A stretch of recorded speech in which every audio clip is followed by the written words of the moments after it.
Hello les amis, c'est Arnaud Lelouette. Bienvenue dans cette vidéo et ce podcast qui parle de préparation mentale et qui fait le lien entre la pratique de la préparation mentale dans le monde du sport et celui de l'entreprise.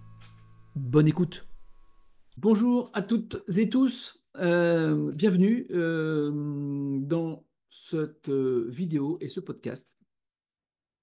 Dont la thématique aujourd'hui est quel est le lien entre une bonne fixation d'objectifs et maintenir un haut niveau de confiance en soi.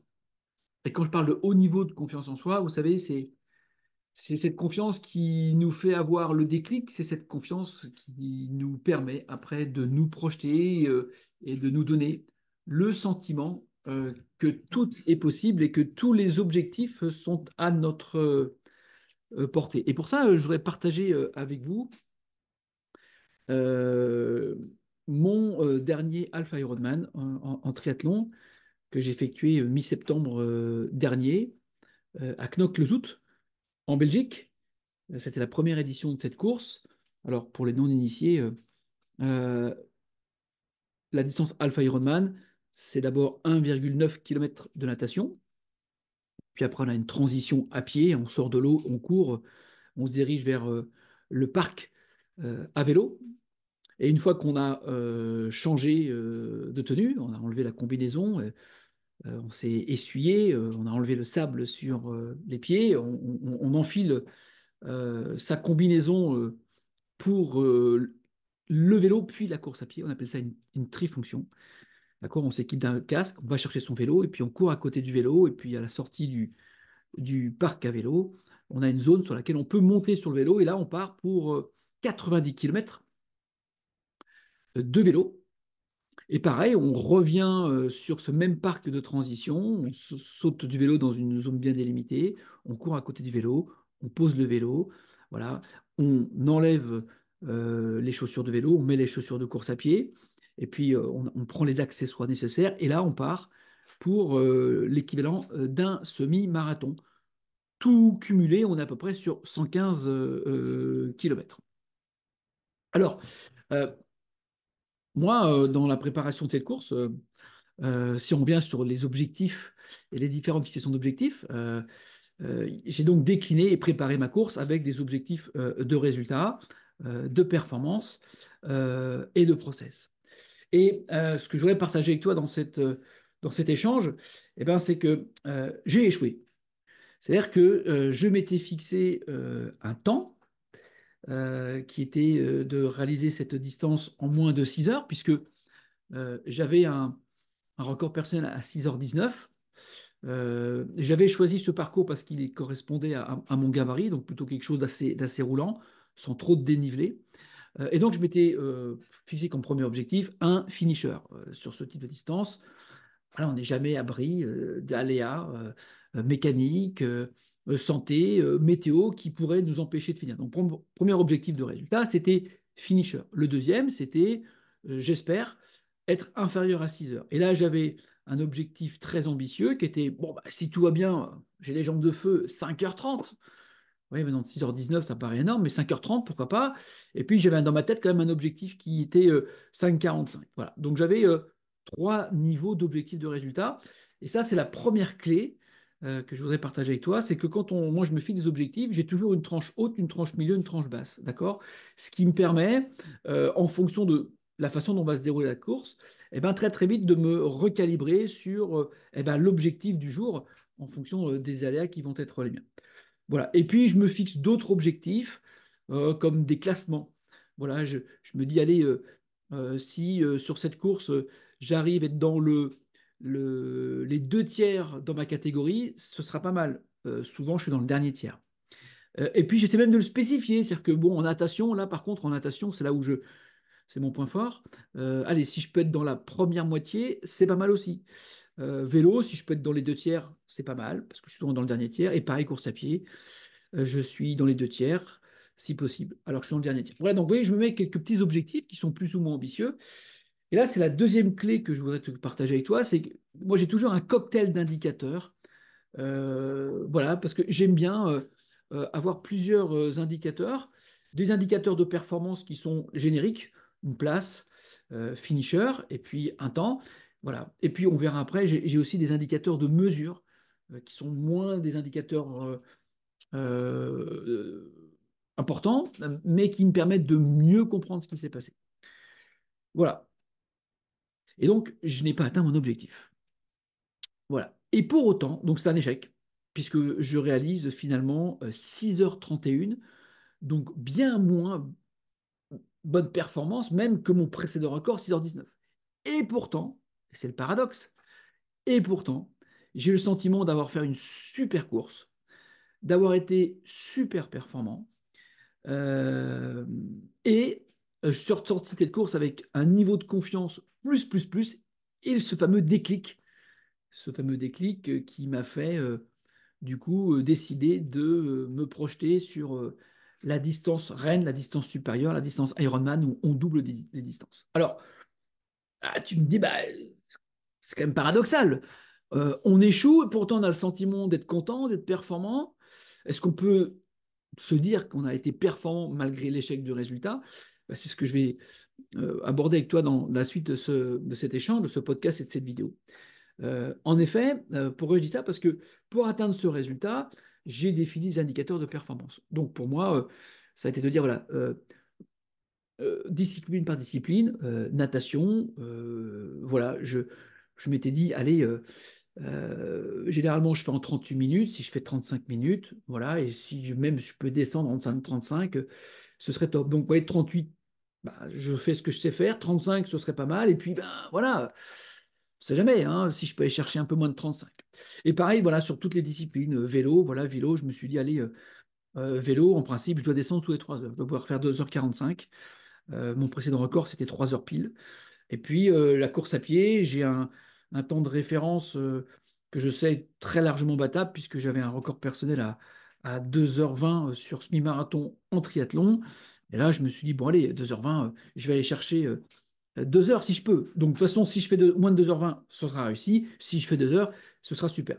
Ouais, je reviens toujours sur cette mécanique d'avoir ces bornes.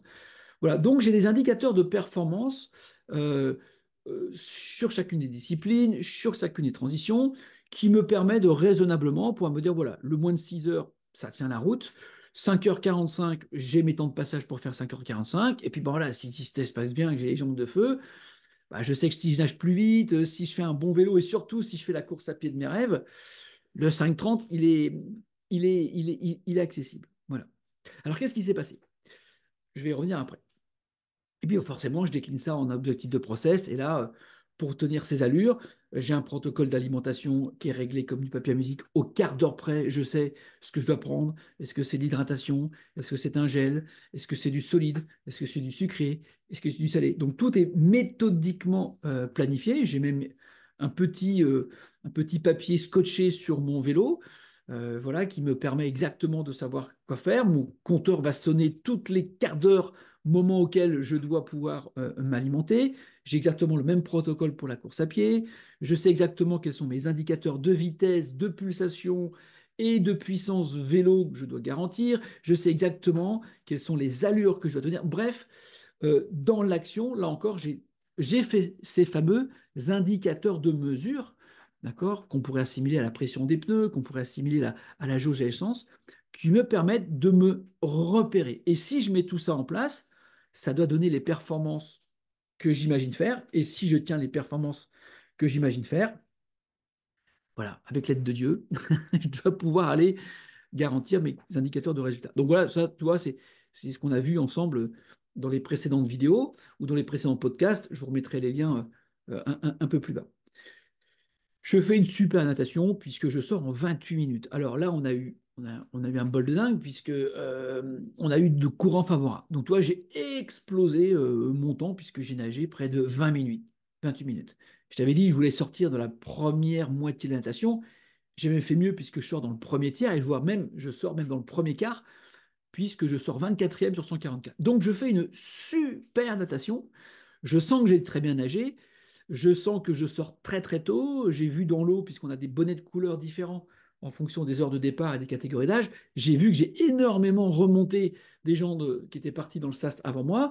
Et je sais que j'ai j'ai la sensation d'avoir très très très peu été doublé par d'autres. Donc je sais que par rapport à ces repères, j'ai fait une super natation. Donc je sors de la course, j'ai vraiment le sentiment d'avoir coché la case. La natation, elle est plus que réussie, même si j'ai nagé plus vite que ce que j'aurais dû nager. La position me confirme que j'ai très bien nagé. Je fais une très bonne transition. Je m'étais dit, allez, 10-12 minutes max, en prenant mon temps de bien me préparer, d'enlever tout le sable qui est entre les orteils, tout ça pour éviter de ça chauffe. Voilà, je fais une très très bonne sortie transition. Donc encore, je suis super. Je pars sur le vélo, tout se passe comme du papier à musique. Voilà. Je suis parti pour faire moins de 2h45 à vélo. 2h45, c'était mon objectif. Donc, je roule super bien et non seulement je roule bien, mais je sens que les watts, ça tient, je sens que donc la puissance, ça tient, je sens que le cardio, il est dans la bonne zone. Je suis mon protocole d'alimentation à la lettre. Et arrive un incident mécanique à 20 km de l'arrivée, donc j'ai déjà fait 70 km. Je suis à 32-33 de moyenne de mémoire, donc pour moi, c'est vraiment la course de mes rêves, mais bien construite. Je ne suis pas en train de surjouer, tout se prévoit, tout se passe comme j'avais prévu. Et la crevaison. Faute à pas de chance, ça arrive. Voilà, on passe sur un endroit qui est très très abîmé. Je ne suis pas le seul à creuser, mais à crever, mais je crève, d'accord. Et là s'enchaîne la galère. Je crève, je m'arrête, et là je me rends compte, et ça c'est ma faute, que sur ma réparation, ça fait longtemps que j'ai pas crevé, je suis pas super bien ajusté, je mets beaucoup de temps à changer ma chambre à air, et au moment de regonfler ma chambre à air, je l'ai probablement mal remonté, je crève. La chambre à air explose. Deuxième changement, je rechange ma chambre à air, je remonte sur le vélo, 2 km plus tard, je recrève. Probablement même problème, j'ai dû repincer, j'ai dû mal monter ma chambre à air. À ce moment-là, je n'ai plus de chambre à air de rechange. Donc, logiquement, la course est finie. Je vais abandonner. Et puis au détour d'un virage, miracle, je trouve une petite sacoche. On a souvent des kits de réparation, des sacoches, et souvent dans les courses comme ça, il y a plein de choses qui tombent des vélos. Je tombe sur cette sacoche, j'ouvre cette sacoche, une chambre à air, qui correspond à la taille de ma roue et voilà, et je peux du coup réparer et je finis la course. Voilà. Au final, j'ai perdu plus d'1 heure sur le vélo. Parce qu'après, quand j'ai analysé, j'ai vu. Donc, je suis passé par toutes les couleurs. J'aurais dû abandonner, non pas parce que je lâchais, mais parce que bah, voilà, je ne pouvais plus. Et à ce moment-là, quand je remonte sur le vélo et que je trouve cette chambre à air, je ne pense qu'à une seule chose. Je dis, bon voilà, je finis, voilà, je pose le vélo comme je peux. J'ai un nouvel objectif devant moi, c'est la course à pied. La course à pied, je vais essayer de faire la course à pied que j'ai prévue. Donc ça, c'est l'avantage d'avoir plusieurs objectifs, d'accord? C'est que j'ai su assez rapidement faire le deuil bon, bah, de mon chrono au final, je sais que je ne battrai pas mon record ce jour-là, d'accord? Mais dans la course, je ne pense qu'à une seule chose, c'est poser le vélo et faire une belle course à pied, d'accord? Je fais une course à pied, une très bonne transition, je fais une bonne course à pied, puisque je vais faire 2h09, donc je bats mon record de 23 minutes, c'est quand même pas mal, d'accord? À 9 minutes près, je n'atteins pas l'objectif ambitieux que je m'étais fixé. Bon, j'ai 3 crampes, 3 grosses crampes que je mets un petit peu de temps à passer. Ça, c'est un point de progrès pour la prochaine fois. Je sais que j'ai tendance à cramper, c'est pas la première fois. Vous voyez? Et ça, c'est une autre clé que je voudrais partager avec toi.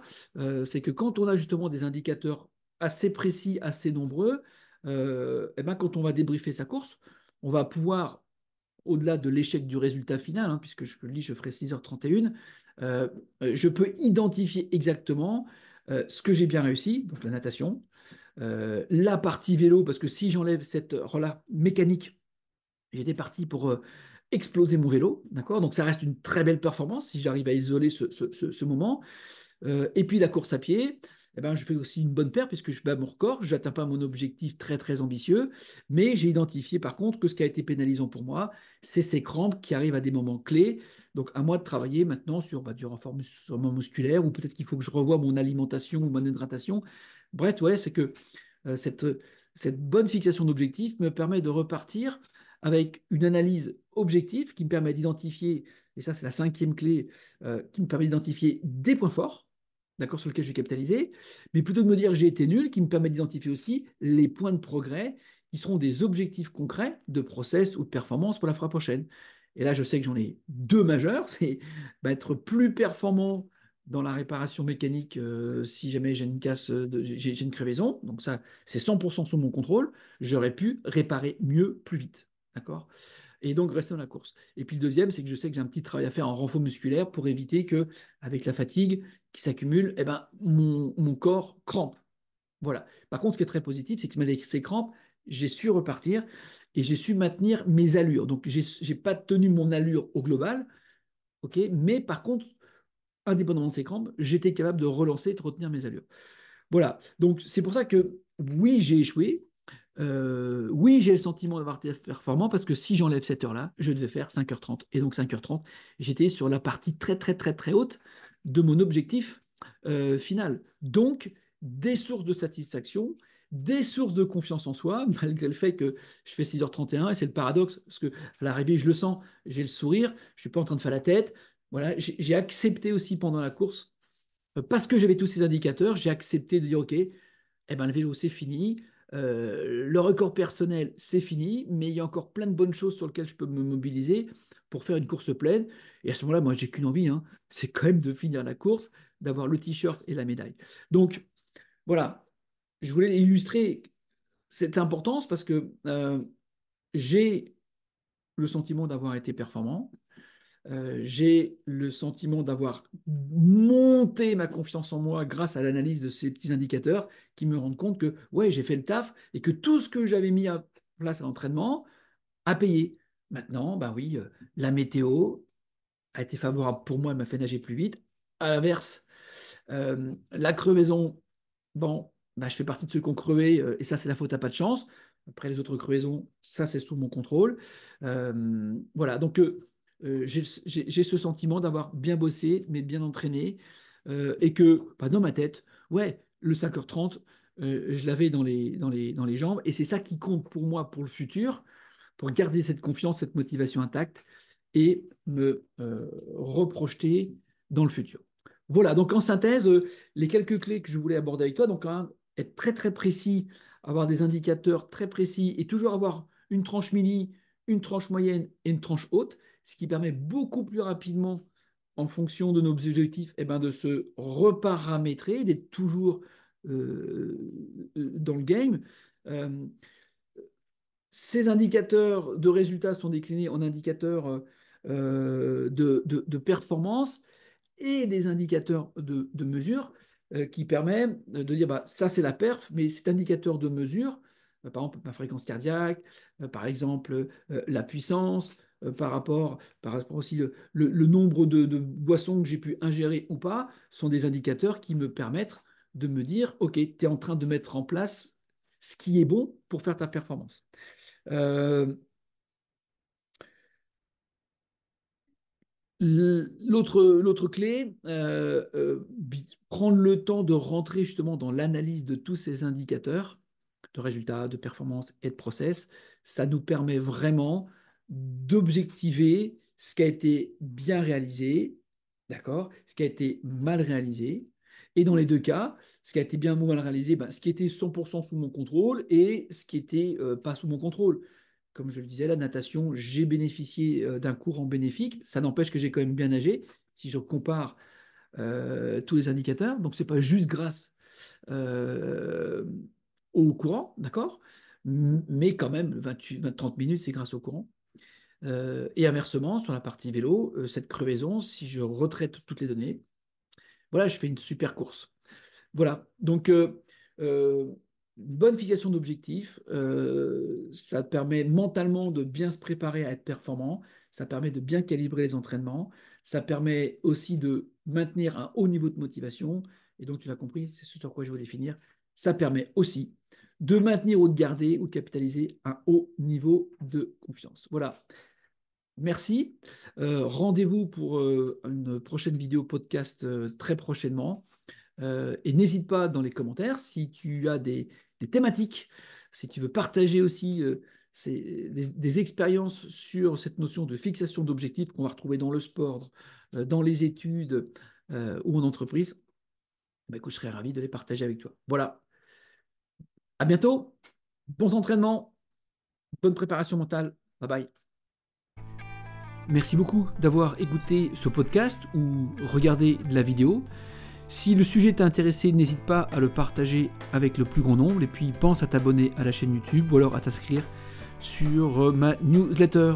À très bientôt. Au revoir.